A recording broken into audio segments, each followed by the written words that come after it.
Hello everyone.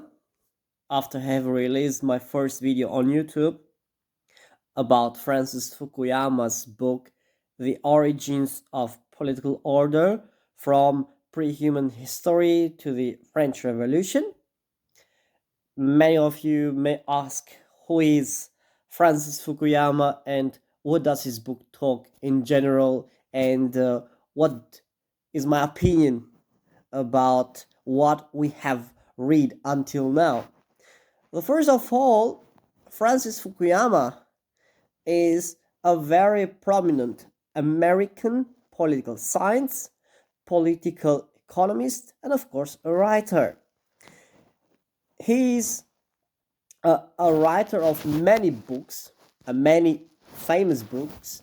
One of the books that he has written, of course, is the book that we are reading together, but the most well known book is The End of History and the Last Man. Francis Fukuyama's book, of course, always are interesting and they produce so much to debate, to argue. And the book that I have chosen to read firstly is a book, of course, that makes the public to argue with each other, because we talk a lot about the state, and the state is the core of the politics,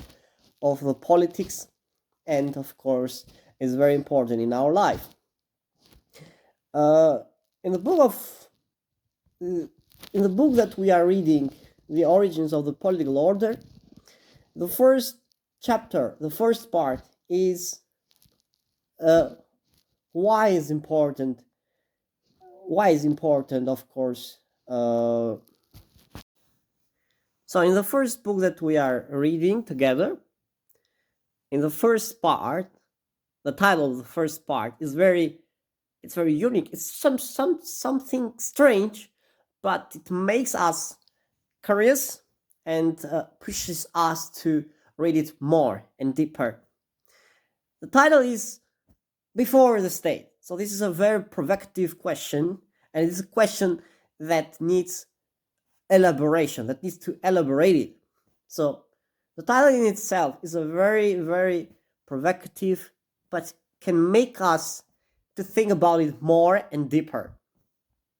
Uh, in the first chapter of the part one is, of course, the necessity of politics. So why do we need politics? We scream about politics. We hate politics. But in the end, we talk about politics. We talk about politics every day. But the author, in fact, he is trying to explain to us something different, something else.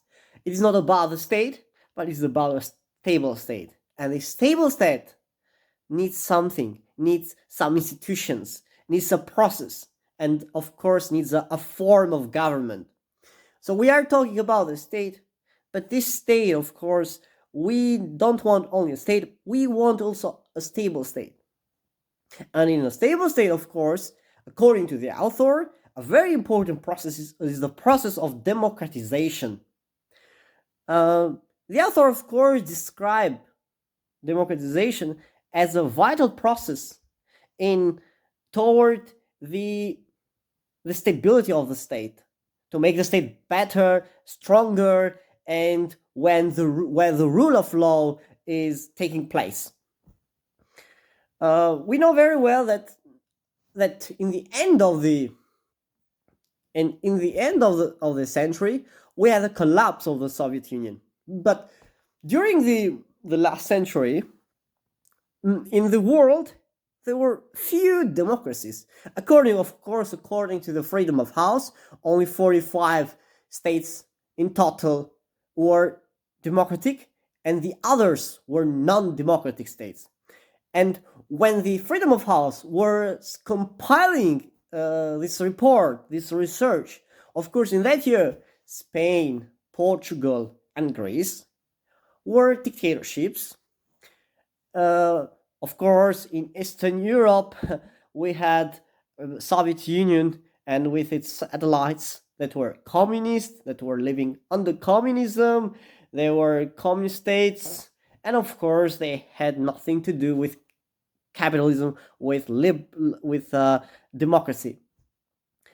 On another planet, on the another planet, I mean another continent, of course, in East Asia, China was a state that was suffering and was living with a new process. Was happening a new process over there, the process of cultural evolution, undertaken or started by Mao Zedong. It was, of course, a villager or not a citizens' revolution, but was a workers' revolution. Of course, in Latin America, then it was a very grim scene, because in Latin America, as in Eastern Europe, or in Spain, or in Portugal, or in Greece, or even in China, in Latin America we have many military corps, and of course we have the governments that were almost all the governments were under the rule of military. The the panorama is of course the same in Africa as in Asia, in East Asia, or as in Latin America. In Africa, we have a group of political leaders that are unsuccessful, unskilled, and of course they are, as we know, a bunch of people that calls themselves presidents for life. So they are just random dictators, as in Spain, or as in Latin America, or as in Russia.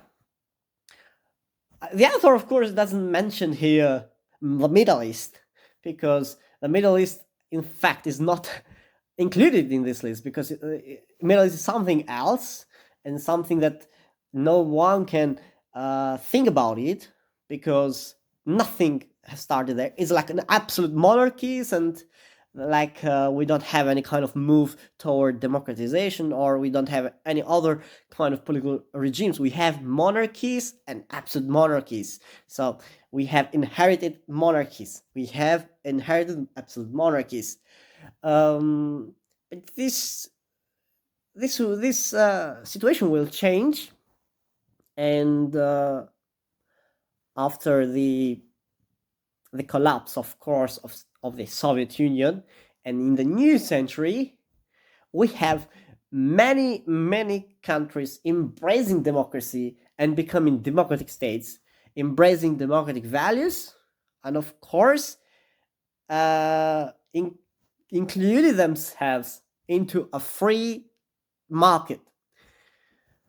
The author, of course, trumpeted this kind of event that was taking place around the world, not only in Europe, but of course, in Asia, in Latin America. We have a very huge progress, kind of a triumph. So the period of time from 1970s until 2010 is a period of flourishing for democracy. So many states embrace democracy and becomes democratic. But in fact, after the Soviet Union, after the collapse of the Soviet Union, many states that were satellites of the Soviet Union, or even the Soviet Union main center, Russia, were in fact not going to be democratic, but to be an authoritarian regime. In fact, many democracies in the first decade of the new century, of the 21st century, or of the 21st century, is a century that many states that embrace democracy until the late last century, until the late of the last century, now they were reversing themselves from democracy, from a democratic state to an authoritarian state. So many states were now like in a risk to become again undemocratic, non-democratic states. But in fact, these things, this process, of course, concerned Freedom House and make them worry why this process is happening. I mean, because after the Soviet Union, everyone was thinking that everything is going to be great. The people around the world were now more warned about the later regimes, political regimes, and they wanted to embrace democracy and free market. So why a reverse process was happening? So why some states, from embracing democracy, from democratic states, turn to be autocratic or to be authoritarian states? And in fact, we have some examples. We have examples throughout the world, and especially in the regions where some times ago it was installed communism or a military junta or maybe a kind of an authoritarian regime. For example, in Central Asia, we have two states, and the author mentions that these two states are not becoming democratic. Of course, they become independent and they want to democratize and they want to start the process of democratization, but everything goes wrong. So they, instead of becoming democracy, they go back. They make steps backwards, and instead of becoming democratic, they become authoritarian political regimes. They become authoritarian.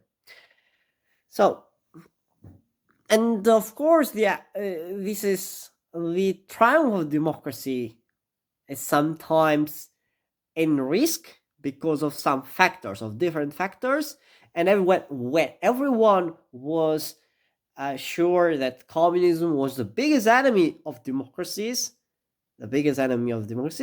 Now, after the collapse of the Soviet Union, we have new challenges for capitalism and democracy as a political ideology. But of course, the author stresses out the importance that stability has in our lives, and how important is a stable state for us. But this stability comes from only when you are a democratic state and not in another political regime, because in other political regimes you don't have the same opportunities, you don't have liberties, you don't have free market, and you don't have free thinking, so you cannot you can express yourself, your thoughts. And the author, of course, all of the time throughout the book, writes about not just democracy, but democratization and political institutions that I'm going to cover later after reading other parts of the book. So every time that I read a part or some part of the book, I'm going to make a review or to give my opinion, what I think about those parts exactly. So see you until next time with a new video, with a new reading and a new opinion. Stay safe, be careful, subscribe to my channel, reading political books with me, and of course share with your friends, with your closer friends, my videos. Thank you.